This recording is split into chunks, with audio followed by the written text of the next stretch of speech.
Today, I'm going to teach you how to have good communication with your teenager.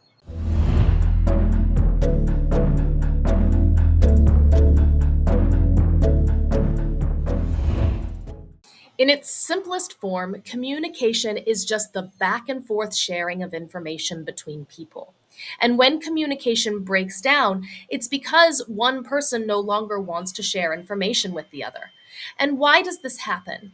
Well, it can happen for a few reasons. It can happen because the topic is especially sensitive and the person just doesn't want to talk about it. It can also happen if they're concerned about feeling judged, criticized, invalidated, punished. And this makes things very tricky for parents because it is our job to raise our kids to their highest potential. And that involves course correcting when we see them veering off track, telling them right from wrong, and having very difficult conversations. And when communication breaks down, it kind of creates this dynamic between parent and child in which the more that the parent starts to persist, the more that your teen tends to resist. And this is especially challenging in today's world because it's not like it was generations ago where you could kind of get away with not having very good communication. Our culture simply does not support that dynamic any longer. And there are so many tools at your teen's disposal to just get away from you and shut you out. And let's be honest, it's actually become, sadly, kind of culturally permissible for teens to no longer respect and communicate and have this kind of relationship with their parents. So, your ability to manage your teen and your ability to even parent very much hinges on being able to have good communication.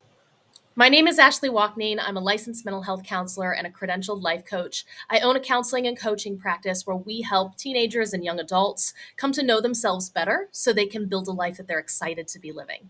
And by extension, we also offer a lot of support to parents. So if this is of interest to you, you'll want to hit the bell button and subscribe to the channel so you're notified every time I post a new video on the topic. So, if communication is the passing back and forth of information between people, there is always going to be a listener and always going to be a speaker in this dynamic. And the key to good communication is knowing which role you're in at a given moment and being able to pursue the goals of that role without getting sidetracked by your own frustrations. So, when you're in the role of the listener, your goal is to be able to put yourself in the shoes of your teenager, to understand things from their perspective. Not that you condone their way of handling things, not that you condone everything about it, but that you can actually say to yourself and to them, I get it. I understand why you would be feeling and thinking this way. I understand why you'd be inclined to act this way. I get it. And be able to reflect it back to them in a way that makes them feel understood.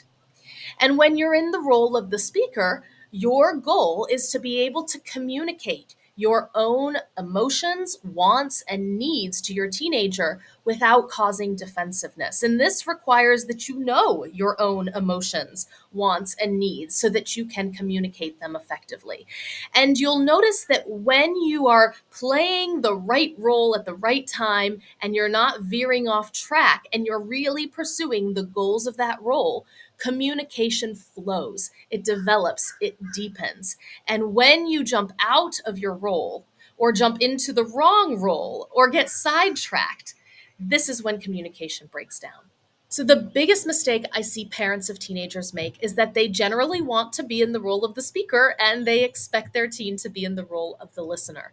And while this makes perfect sense when your kid is a kid, it's really no longer developmentally appropriate once they become a teenager.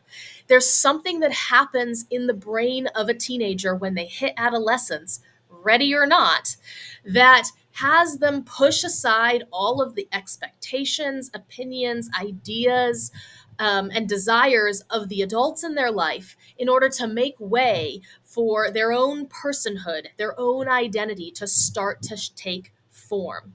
So if you're too explicit and about your own desires, and if you remain too heavily in the role of the speaker, you can actually start to see that your teen seems to be doing everything the opposite of what you want them to be doing. And it doesn't seem to make a lot of sense. And it's because they are pushing against a developmental milestone and you are not getting out of the way. So it's very important that you start to move yourself over into the role of consultant, not remaining in the dominant speaker role, the executive kind of person in their life, and help them start to figure out for themselves uh, what their own desires and wants and action plans are going to be. And so you need to start to prioritize the role of the listener. And I have another video uh, called If Your Teen is Depressed, Approach Communication This Way, which really emphasizes the role of the listener that you may want to check out even if your teen is not dealing with depression. So, we're going to focus on 4 skills for good communication. And you're going to use them whether you're in the role of the listener or the speaker, you're just using them for a different objective. So, the first is called reflections. Then we have validation. Then we have open ended questions. And last, we have clarifying questions. And we'll go through these one at a time. So, a reflection is when we are simply mirroring back what we believe that we're receiving from the other person's communication. So, what we believe they're saying, thinking, feeling, their perspective on things. We are very objectively mirroring back what we think we're getting. And validation is when we simply acknowledge the validity of their perspective. And even if you can't acknowledge the validity of certain things like particular behaviors, you can always acknowledge feelings, thoughts, impulses to help them feel understood. And then we have open ended questions. So, an open ended question is a question that warrants more than just a yes or no answer. And a good open ended question doesn't lead them to a particular endpoint. There's no ulterior motive behind the question. It's a question that's about deepening your understanding and discovering more about the other person's perspective. And then we have a clarifying question. So when you don't understand, or if you're confused or you want clarification on something, you simply ask a clarifying question. You can also use clarifying questions if you have a hunch about something. You can check it out with them and say, I think you're saying this. I just want to clarify with you if that's correct. So that's a clarifying question. So let's just take an example. Let's say that your teen is applying for colleges. They're really behind on the applications and you're getting increasingly stressed out about it. And let's put you in the role of the listener, which is all about understanding the resistance and challenges that your teen is having about getting these applications done. So you could start the conversation. Another really good tool to use is just asking permission. It lowers defensiveness and kind of keeps things a bit lighter. So you could start by saying, honey, there's something I've been thinking about and I've been wanting to run by you and understand a bit better. Is this an all right time? Okay. And you start with a reflection. I noticed that when the topic of college applications come up, you get like really shut down and it just seems like something you want to not talk about. And I just want to understand that a little bit better, if that's all right. Ugh, I know that it needs to get done. I don't need you on my case about it all the time. You're just constantly nagging me about it. And I wish you would just stop talking about it. Okay, so at this point, your teen, like your goal in this, aside from understanding things better, is to help your teen feel understood and to partner with them. It's to kind of come closer to them so that you can form a connection. But your teen is responding in a very resistant, defensive sort of way. So it's kind of like they're going over here. So when you respond to this, what you could do is say something like, well, yes, but I'm your mother and I need to be in the know about where you're at with these applications. And like these things need to get done. And, if you're not going to take responsibility, then of course I'm going to be asking you about it, right? I could respond that way, but that's going to, like, my teen has already pulled away from me and that's going to, pull us away from each other even more and lead to a communication breakdown. So what you really need to do is go against your instincts. And when your teen starts to be defensive and resistant, you want to meet them in their world using reflections and validation to meet them where they're at. So ugh, I just don't want to be talking about this stuff with you. Like, I know that these things need to get done. Honey, I can so see how annoying it is for me to even bring up the conversation with you. Like, I am sorry, this is so frustrating for you to talk about college applications. And I get it. I wouldn't want my mom nagging me either, right? Validation and reflections, bringing us back together, followed by something like an open-ended question. You know, I'm wondering, when you think about college applications, like, how does that feel to you? You know,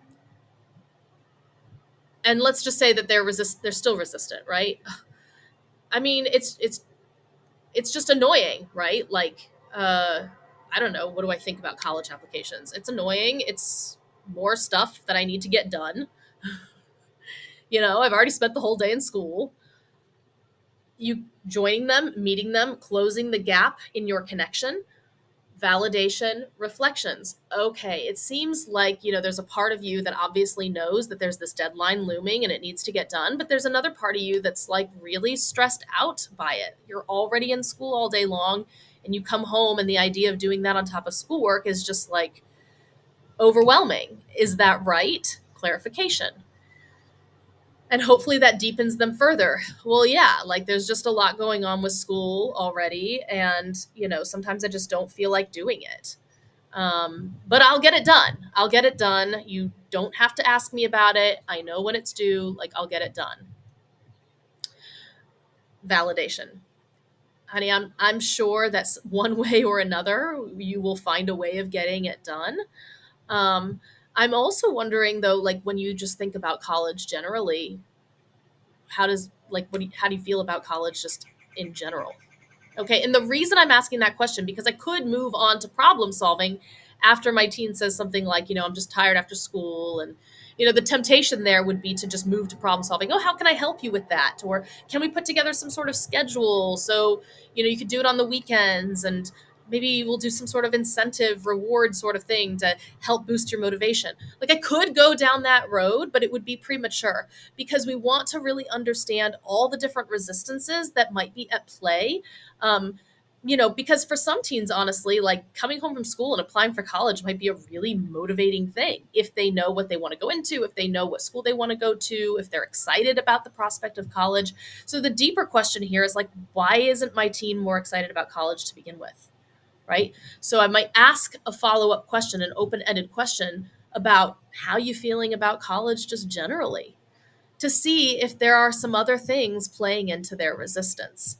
And you want to follow this thread with reflections and validation and open-ended questions and clarifying questions. You could even say something like, when I think about college, if I put myself in your shoes, like I would think that that's kind of like an exciting thing, but uh, you don't seem so excited about it, which is okay. I'm just interested in that. Like, when you think about college, what is that like for you, to think about? Um, so you can use that kind of clarifying question and open-ended question to encourage your teen to go deeper in understanding for themselves and helping you understand some of the challenges at play. And then you can move over to problem solving once you really feel connected.